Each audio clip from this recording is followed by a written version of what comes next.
Hey kid, don't ever let them get inside your head.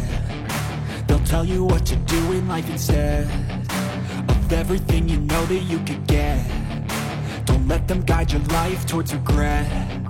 I'll fight for what I love with every breath. My past is filled with things I won't forget.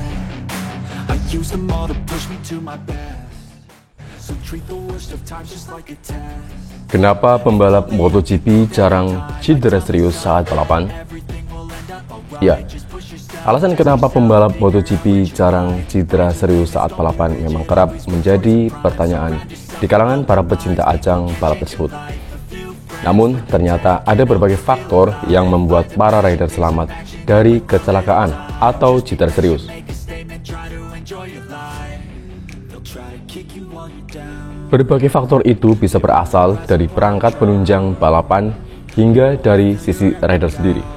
Jelas balapan tak bisa terhindar dari yang namanya kecelakaan. Namun, jika momen itu terjadi, para rider bisa menghindari cedera parah. Pertama, kecelakaan pasti ada. MotoGP merupakan ajang balap motor yang jelas masuk kategori ekstrim dengan memacu kuda besi hingga ratusan kilometer per jam, membuat apapun dapat terjadi, baik itu tabrakan sampai tergelincir karena kehilangan keseimbangan. Jika melihat beberapa kecelakaan di MotoGP, tabrakan yang terjadi bisa membuat motor yang dipakai pembalap hancur berkeping-keping karena saking kencangnya. Namun, biasanya sang pembalap hanya mengalami cedera yang tak terlalu serius. Kedua, teknologi motor dan perangkat keamanan. Para pembalap bisa selamat karena didukung perangkat keamanan yang mutakhir, seperti helm yang digunakan hingga baju balap yang memiliki airbag, sarung tangan, pelindung lutut hingga sepatu menjadi pelengkap itu semua.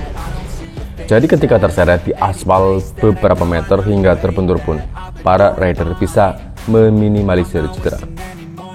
Tak hanya cepat, motor MotoGP saat ini juga didukung teknologi yang membuat kecelakaan bisa lebih aman, dari sistem rem dan suspensi yang mampu menyerap guncangan semaksimal mungkin, hingga teknologi elektronik seperti kontrol traksi hingga anti-locking braking atau yang biasa disebut ABS yang membuat pembalap bisa menguasai motornya dengan lebih baik saat melakukan pengereman yang keras.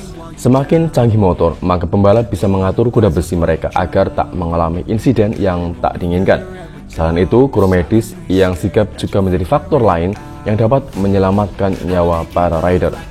Faktor pembalap menjadi yang paling penting. Semakin banyak jam terbang, maka sang pembalap jadi lebih menghindari kecelakaan parah. Para rider juga biasanya sudah belajar teknik jatuh yang aman. Mereka diajarkan cara berguling hingga meluncur di aspal dengan cara teraman. Semua hal itu menjadi faktor penting yang membuat cedera bisa diminimalisir.